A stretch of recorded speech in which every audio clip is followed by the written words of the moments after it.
இளந்தூர் அர் ரஹீமியா அரபிக் கல்லூரி. உங்கள் ஆண் பிள்ளைகள் 7 ஆண்டுகளில் ஆலிம் பட்டத்துடன் பிகாம், பிபிஏ, பிஏ டிகிரிகளும் பெற்று சிறந்த ஆலிமாக வெளிவர இன்றே தொடர்பு கொள்ளுங்கள்.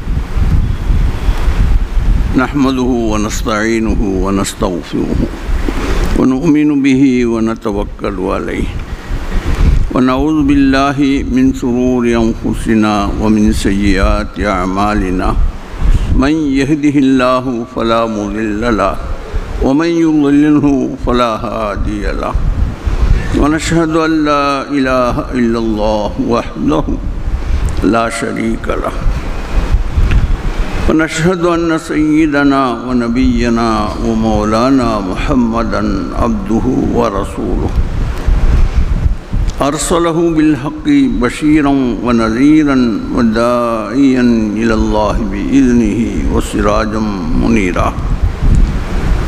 أما بعد فقد قال الله تبارك وتعالى في كلامه الكريم: أعوذ بالله السميع العليم من الشيطان الرجيم. إن الله وملائكته يصلون على النبي يا أيها الذين آمنوا صلوا عليه وسلموا تسليما. اللهم صل على سيدنا محمد وعلى آل سيدنا محمد وبارك وسلم. اللهم صل على سيدنا محمد وعلى آل سيدنا محمد وبارك. اللهم صل على سيدنا محمد وعلى آل سيدنا محمد الذي قرنت البركة بذاته ومحياه وتعطرت الأوالم بطيب ذكره ورياه.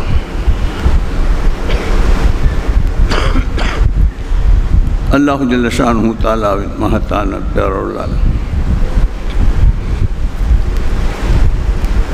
இந்த வருடத்தில் சேலம் மாநகரில்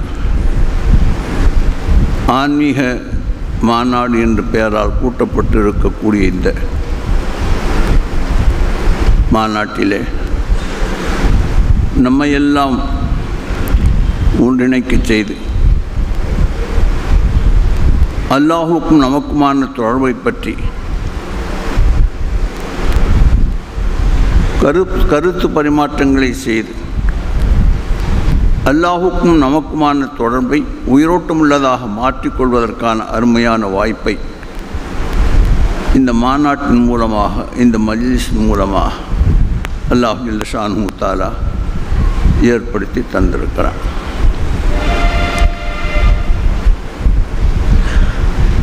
அல்லாஹுக்கும் நமக்குமான தொடர்பு, அவன் நம்மை கொண்டு தொடர்பு. இது இரட்டை வழி பாதையின் ஒரு பாட்டை. நாம் அல்லாஹை கொண்டு தொடர்பு கொள்வது, இது அந்த இரட்டை வழி பாட்டையின் மற்றொரு பாதை. இந்த இரண்டு பாட்டையும் குர்ஆன் ஹதீஸின் மூலமாக தெளிவாக விளக்கப்பட்டிருக்கிறது. அல்லாஹு ஜல்ல ஷானுஹு தஆலாவுக்கும் நாம் மட்டுமல்ல, அவனால் படைக்கப்பட்ட அத்தனை சிருஷ்டிகளுக்கும் எவ்வாறான தொடர்புகள் இருக்கின்றன என்ற விஷயத்தை பிசிறில்லாமல்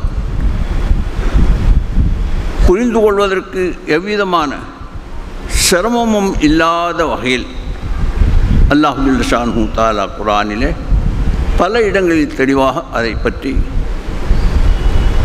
கூறியிருக்கிறார்.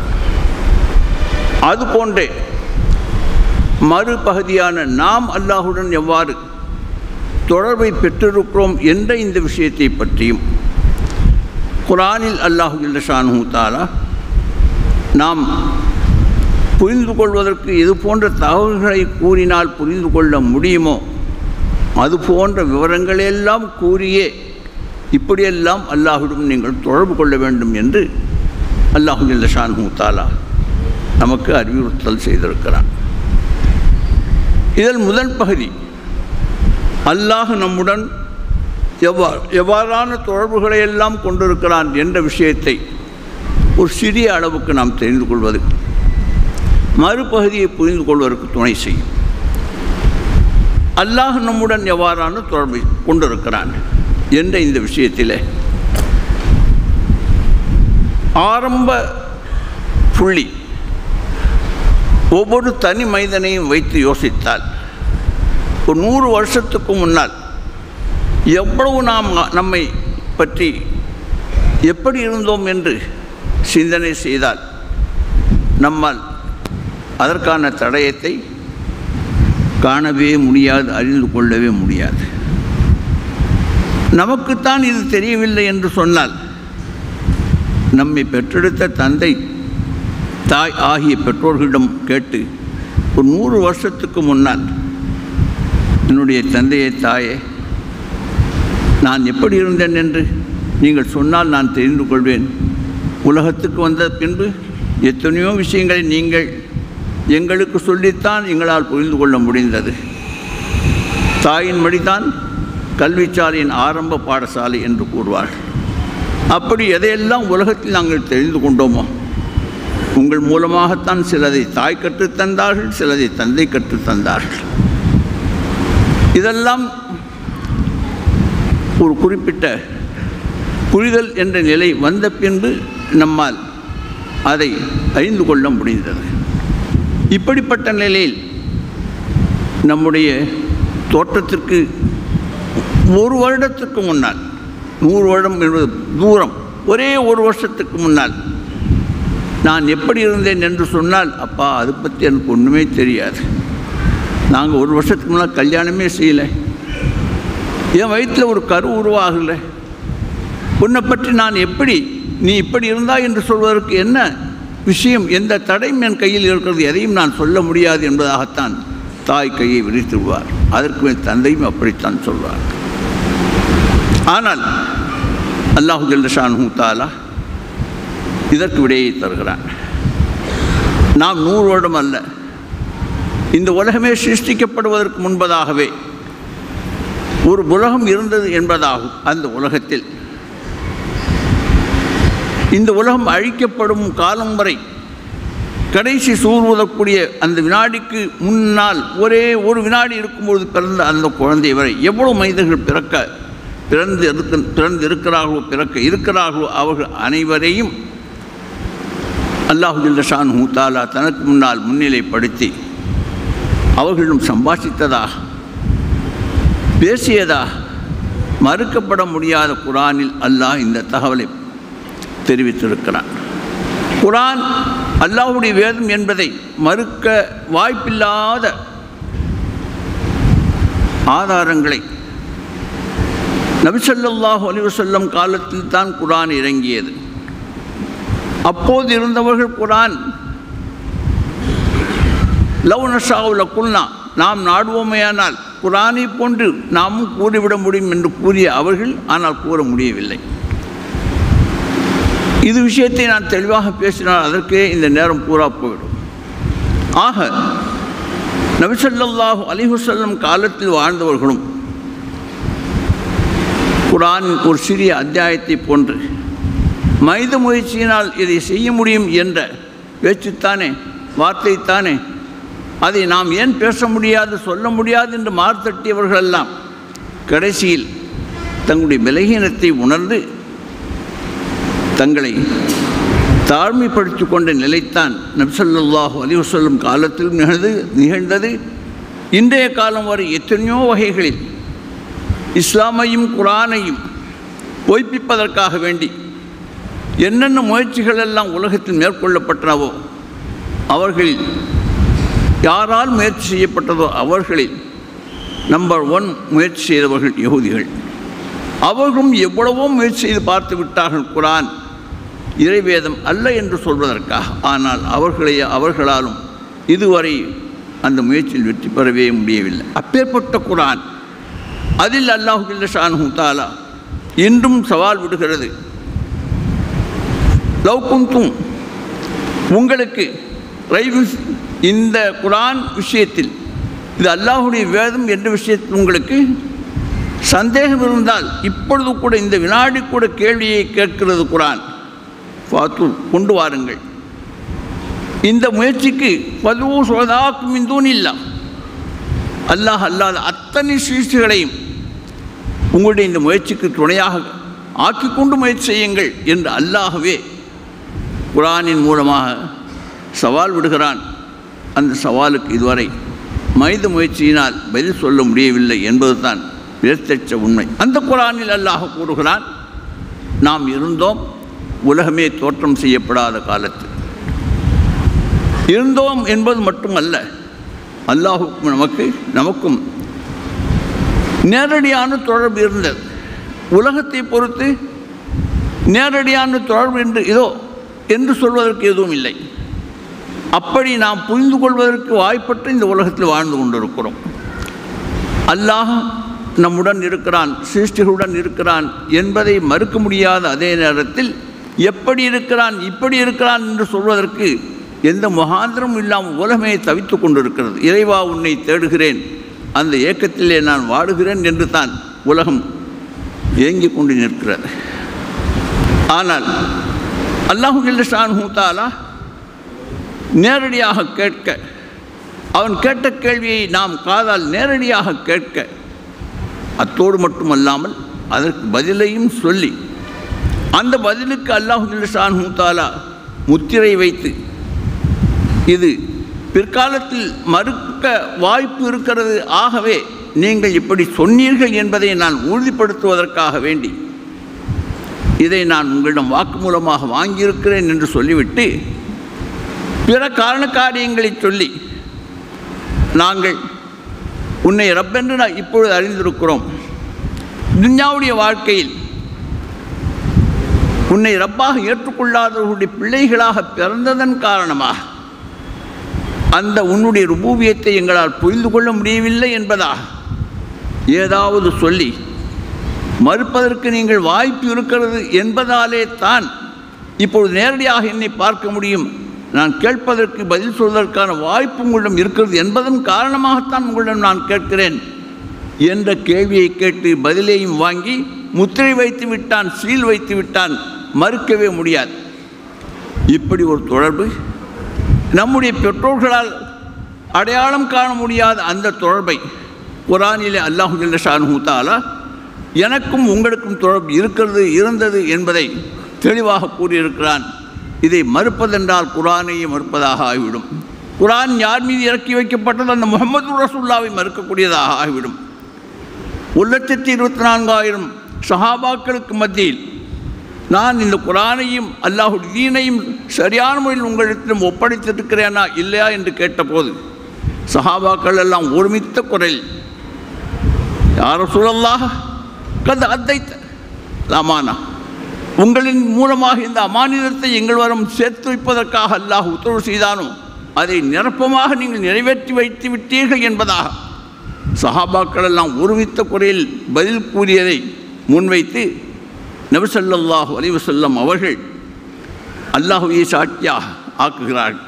வானத்தின் பக்கம் கையை உயர்த்தி, யா ரப்பே, நீ எந்த வேலைக்காக என்னை அனுப்பினாயோ அந்த வேலையை நான் நிறைவாக செய்துவிட்டேன் என்று நான் சொல்வது புறம் இருக்க, யாருக்கு இந்த அமானிதத்தை எத்தி வைக்க வேண்டும் என்று அனுப்பினாயோ அவருடைய வாக்குமூலத்தையே உன்னால் நான் வாங்கிவிட்டேன் ஹஜ்ஜத்துல் விதாயில்.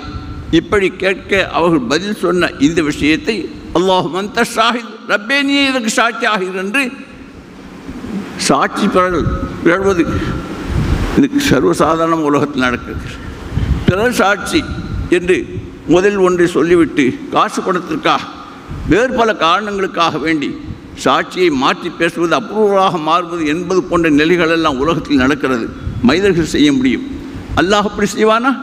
செய்யவே மாட்டான். அவன் நஸ்தக்மின் அல்லாஹ் கீழா, அவனை விட உண்மை பேசக்கூடிய வேறு யார் இருக்க முடியும்? அப்பேற்பட்ட அல்லாஹ்வை சாட்சியாக ஆக்கிவிட்டு சென்றார். இப்பொழுது நான் அசல் விஷயத்திற்கு வருகிறேன். அல்லாஹுக்கும் நமக்கும் மத்தியில் உண்டான தொடர்பு ஒரு வருடத்துக்கு முன்னால் பெற்றெடுத்த பெற்றோரால் நம்மை பற்றி சொல்வதற்கு வாய்ப்பே இல்லாத நிலையில் அல்லாஹுக்கும் நமக்கு மத்தியில் உண்டான தொடர்பு உலகம் படைக்கப்படுவதற்கு முன்பதாகவே இருந்தது என்பதாக பொய்ப்பிக்க முடியாத குர்ஆனின் மூலமாக அல்லாஹு ஜல்ல ஷானுஹு தஆலா ஆதாரபூர்வமாக அறிவித்திருக்கிறான். ஹதீஸில் வந்தது என்று சொன்னால் ஒரு கூட்டம் இருக்கிறது, தங்களுக்கு பிடிக்கவில்லை என்றால் நம்ப முடியவில்லை என்றால் அது பலகீனமான லைஃபான ஹதீஸ். இடையில் ஒரு ராவி வந்திருக்கிறார், அவர் அறியப்படாதவர், எதையோ சொல்லி அதன் மீது நம்பிக்கை இழக்க செய்து விடுவார்கள். ஆனால் குர்ஆன் எந்த ஆயத்தையும் ஒரு புள்ளியை கூட லைஃபானது பலகீனமானது நம்பிக்கைக்கு தகுதியற்றது என்று சொல்லக்கூடிய மனிதன் உலகத்தில் பிறக்கவில்லை. அப்படிப்பட்ட மெய்ப்பிக்கப்பட்ட குர்ஆனிலே அல்லாஹ் சொல்கிறான், நமக்கும் அல்லாஹுக்கும் எந்த பூமியில் நாம் வாழ்ந்து கொண்டிருக்கிறோமோ இது உருவாக்கப்படுவதற்கு முன்பதாகவே அவனுக்கும் நமக்கும் தொடர்பு இருந்தது என்பதை குர்ஆன் கூறுகிறது. சாதாரணமான தொடர்பு அல்ல. நாம் இருப்பது என்பது படைக்கப்படுவதன் மூலமாக முதல் புள்ளி, அதற்கு பேர் ஹாலிக். படைப்பாளனாக அல்லாஹ் இருக்கிறான். படைப்பு என்ற அந்த செயலின் மூலமாக படைக்கப்பட்டவர்களாக நாம் இருக்கிறோம். இது நம்பர் 1 முதல் புள்ளி. படைக்கப்பட்டால் மட்டும் போதாது, அது பரிபாலிக்கப்படவும் வேண்டும். விதையை போட்டால் மட்டும் போதாது, அதுக்கு நீர் ஊற்ற வேண்டும், வேலி அடைக்க வேண்டும், உரம் போட வேண்டும், பூச்சி மருந்து தெளிக்க வேண்டும். அதற்கு தேவையான சூரிய ஒளி கிடைக்கக்கூடிய முறையில் அதற்கான சூழ்நிலையையும் ஏற்படுத்தி வைக்க வேண்டும். இப்படியெல்லாம் செய்த பின்பு தான் போடப்பட்ட அந்த விதை பூமியிலிருந்து வெளியே வந்து செடியாக, மரமாக, அதன் பின்பு பூவாக, பிஞ்சாக, காயாக, பழமாக, இதெல்லாம் அதன் பின்பு வரக்கூடியவைகள். இது முதல் விஷயம் என்ன? ஒன்றை படைப்பது என்பது விதையை போடுவது போன்று.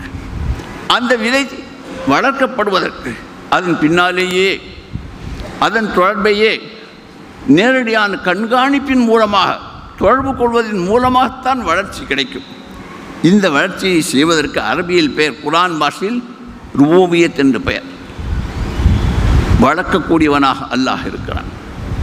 இந்த வார்த்தையைத்தான் அப்பொழுது அல்லாஹ் கேட்டான், அல்லஸ்து பி ரப்பிக்கும், நான் உங்களை போஷித்து வளர்க்கக்கூடிய ரப்பாக இருக்கவில்லையா என்ற கேள்வியை கேட்க நாம் எல்லாம் என்ன பதில் சொன்னோம் என்று குர்ஆன் கூறுகின்றது என்றால், பலா மெய்த்தான்.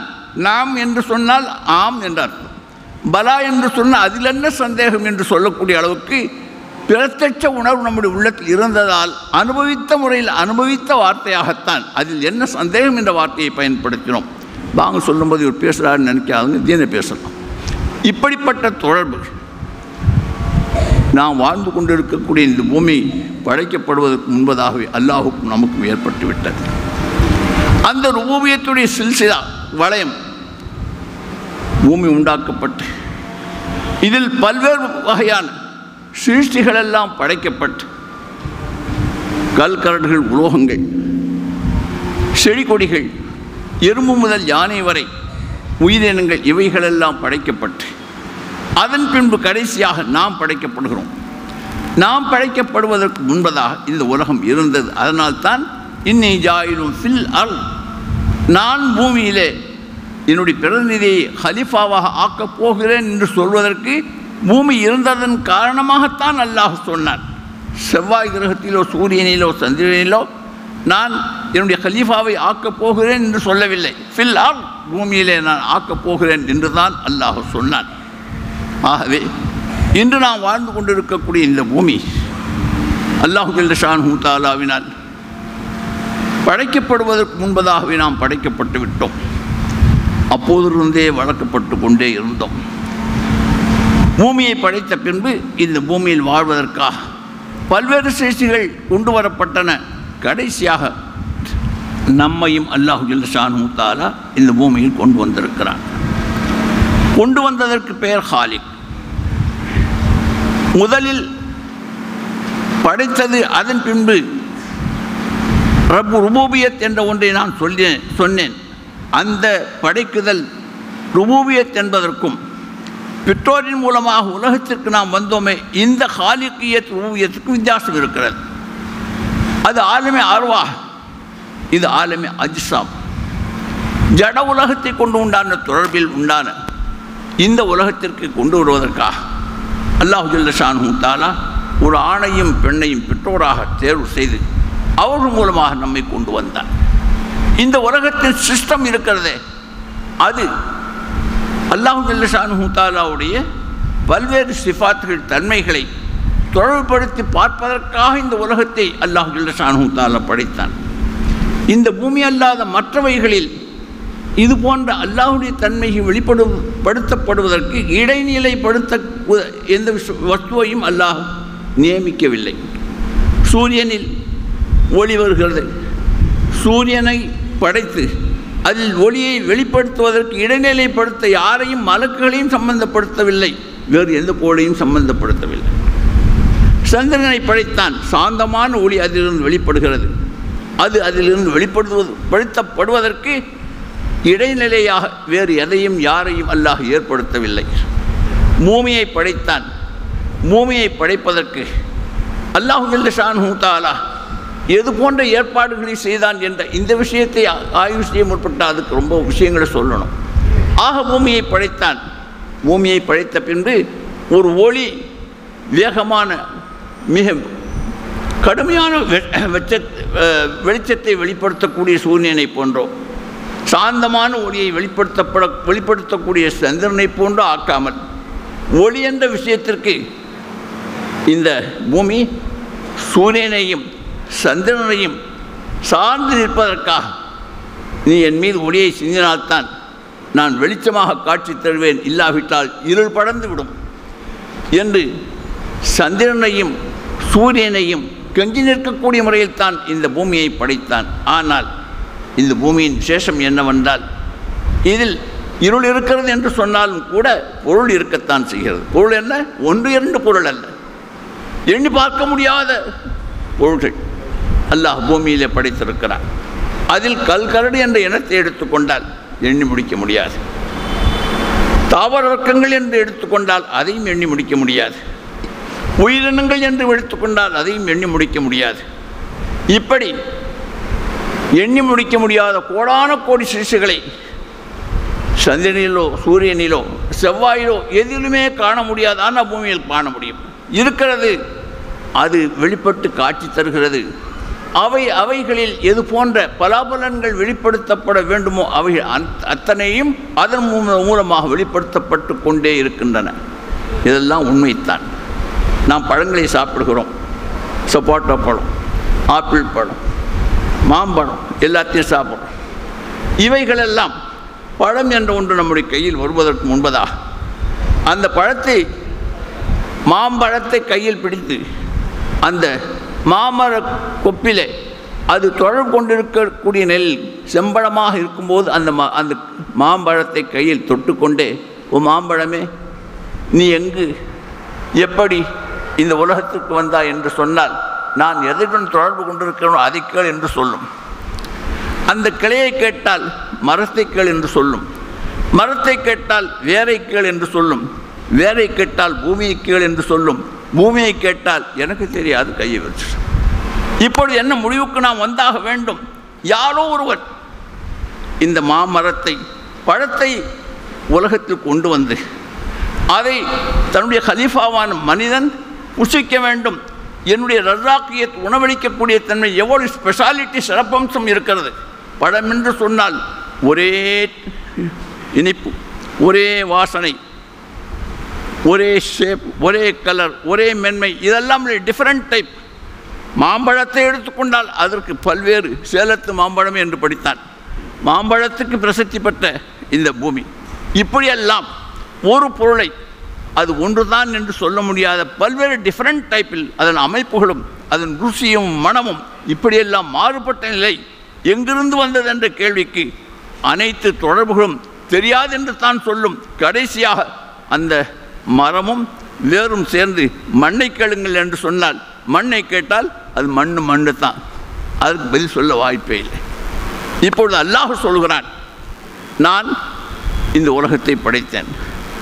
இந்த பூமியில் உண்டான மரம் செடி கொடிகள் தானாக வெளியே வரவில்லை. அன்சல்னா மினஸ்ஸமாய் மான், இந்த செடிகள் மரங்களெல்லாம் வெளியே வந்து காய்கனிகளை கொடுப்பதற்கு ஏற்பாட்டை நான் தான் செய்தேன். அதற்கு என்ன ஏற்பாட்டை செய்தேன்? வானத்திலிருந்து மழையை நான் இறக்கி வைத்து செய்தேன். அம்பத் நாபி, அதை கொண்டால் தாவர வர்க்கங்களை வெளிப்படுத்தினேன், முளைக்க வைத்தேன் என்று அல்லாஹ் கூறுகிறான்.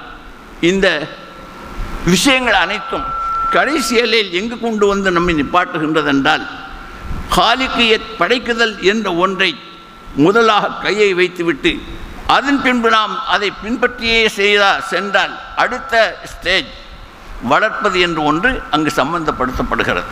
அந்த வளர்க்குதல் என்ற ஒன்று தான் ஆலமே அர்வாஹில் நம்மிடம் வாக்குமூலம் வாங்கப்பட்டது.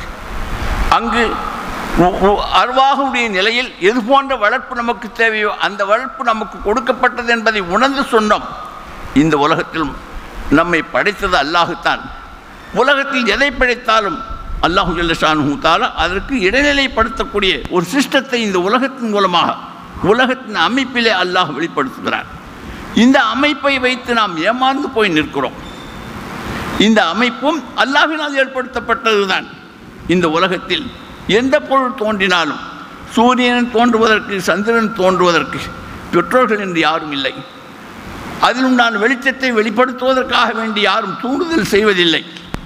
ஆனால் பூமியை பொறுத்தவரை ஒவ்வொரு சின்ன பொருளாக இருந்தாலும் பெரிய பொருளாக இருந்தாலும் அதில் எந்த சிம்டம் எந்த குணப்பாடு எது வெளிப்பட வேண்டுமோ அதற்கு அல்லாஹுத்தான் அடிப்படை காரணமாக இருந்தும் கூட தன்னை மறைத்து கொண்டு வேறொரு வஸ்துவை முன்னிலைப்படுத்துகிறான்.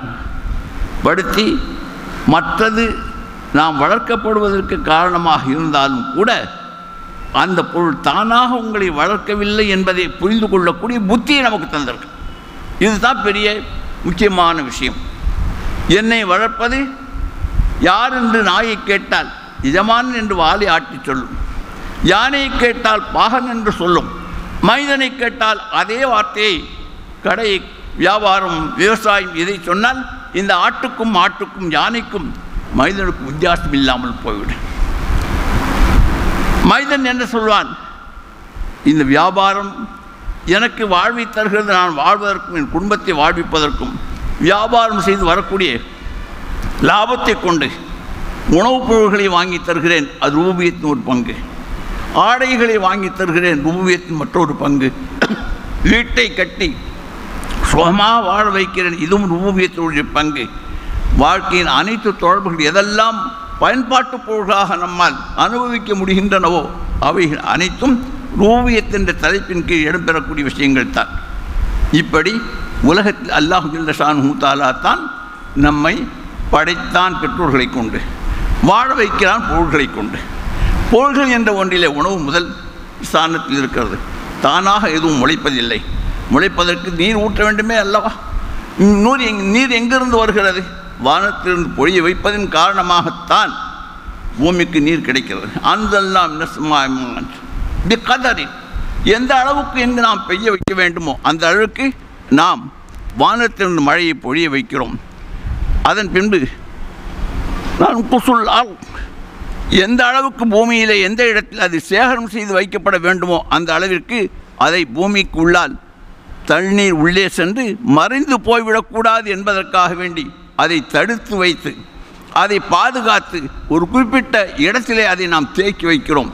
அந்த தேக்கி வைக்கப்பட்ட இடத்தில் போட் போடுவதன் மூலமாகத்தான் தண்ணீரை எடுக்க முடிகிறது.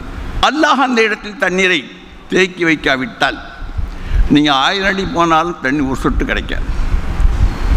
நான் சிதம்பரத்தில் குடியிருக்கும்போது 7 இடத்தில் போர் போட்டேன், ஒரு சொட்டு தண்ணி கூட வரல.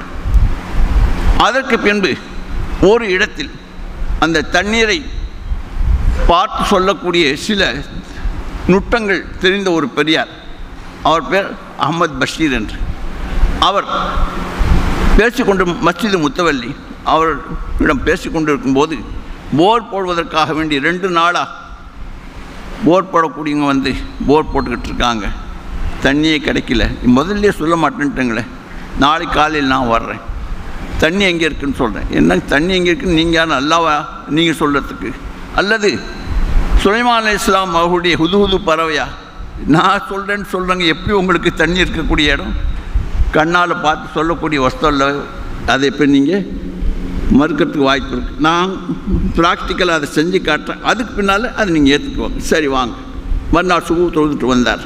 எதிர்பார்த்துட்டு இருந்தேன். வரும்போதே ஒரு வேப்பங்குச்சியை கொண்டு வந்தார். அந்த வேப்பங்குச்சியை வச்சுக்கிட்டு இப்படி போயிட்டே இருந்தார்.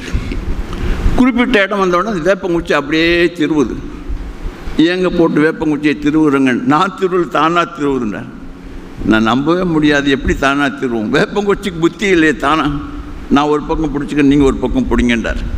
அவர் ஒரு பக்கம் பிடிச்சிக்கிட்டார், நான் ஒரு பக்கம் பிடிச்சி அந்த இடத்து வந்தோடனே மற்ற இடத்துல குறிப்பிட்ட இடம் வந்தோடனே அப்படியே குச்சி தானாக திரும்புது.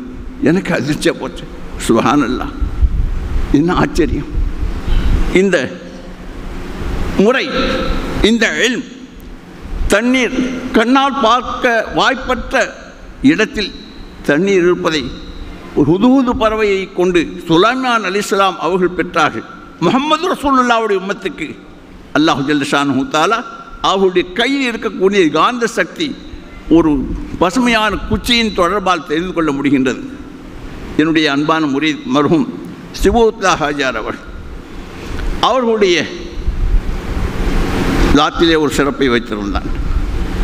மர்கஸ் இஸ்ராயில் தண்ணீருக்காக வேண்டி எங்கு போர் போடுவது என்பதாக நாம் யோசித்து பாண்டிச்சேரியில் யோசித்து கொண்டு இருக்கும் போது நான் இடத்த காட்டுற அங்கே போர் போட்டால் தண்ணி வரும்னு சொன்னார்.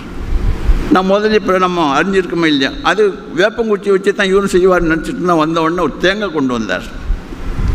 குடுமி மேலே இருந்துச்சு, கீழே கையில் வச்சுக்கிட்டு இப்படி வச்சுக்கிட்டே போனார். குறிப்பிட்ட இடம் வந்தோடனே படுத்திருந்த தேங்காய் அப்படியே டப்புன்னு எழுந்திரிச்சு நிற்கும். இங்கே போர் போடுங்கண்ண. நான் வாங்கி வச்சு பார்த்தா படுத்து தான் கிடந்து எந்திரிக்க மாட்டேன்னுச்சு. அவர் வச்சா டக்குன்னு அந்த இடத்துக்கு, மற்ற இடத்துக்கு போனால் எந்திரிக்க மாட்டேங்க. மற்ற இடத்துல 2 இடத்துல போட்டோம் தண்ணி வரல. இவர் சொன்ன இடத்துல போய் போரில் தண்ணி வந்துச்சு. சுப்ஹானல்லாஹ். என்ன நான் சொல்ல வருகின்றேன் என்றால், அல்லாஹ் ஜல்ல ஷானுஹு தஆலா வானத்திலிருந்து நீரை இறக்கி வைக்கிறான். நான் குசுல்லால் எங்கே அது தேக்கி வைக்கப்பட வேண்டும் என்று அவன் விரும்புகிறானோ அந்த இடத்தில் தேக்கி வைக்கிறான். பூமித்தான் எங்கு போட்டாலும் தண்ணீர் வரும் என்பதற்கு உத்தரவாதம் இல்லை. இதை ப்ரூவ் பண்ணுவதற்குத்தான் இந்த நிகழ்ச்சியை நான் சொன்னேன். ஒரு கால் அல்லாஹ் காப்பாற்ற வேண்டும், மழை பொழியவில்லை என்று வைத்துக் கொள்ளுங்கள். பூமியிலிருந்து வெளிப்படக்கூடிய தாவர வர்க்கங்களுக்கு நீர் கிடைக்கவில்லை என்றால் மழை வராட்டினா பரவாயில்ல, போர் போட்டுக்கலாம். போரில் வரலையே. கோயம்புத்தூரில் அத்தார் மஸ்ஜித் இருக்கு, அங்கு பல தடவை நான் சென்று வந்திருக்கிறேன். திருப்பூரில் பேசமாமா இருக்கும்போது நல்ல தண்ணி சப்ளை செய்து கொண்டிருந்த அந்த போரில் தண்ணி இல்லாமல் போச்சு. ஒரு 1000 சுற்று அடி கீழே போனால் அங்கே தண்ணி வந்துருச்சு. இவ்வளவு காலம் சுமார் ஒரு தலைமுறை அல்லது 2 தலைமுறை தண்ணீர் கிடைத்து கொண்டிருந்த இடத்தில் தண்ணி இல்லாமல் போச்சு. அந்த போரை அப்படியே போட்டு மூடிட்டு கொஞ்சம் தூரம் தாண்டி ஒரு போர் போட்டாங்க, அங்கே தண்ணி வருது. எந்த இடத்தில் தேக்கி வைக்க அல்லாஹ் நாடினாலும் அங்கு தேக்கி வைக்கிறான். இதற்கு 1000 ஆதாரங்களை சொல்ல முடியும், நேரம் போயிடும். ஆக வானத்திலிருந்து நீரை இறக்கி வைப்பதும் ருபூபியத் தான்.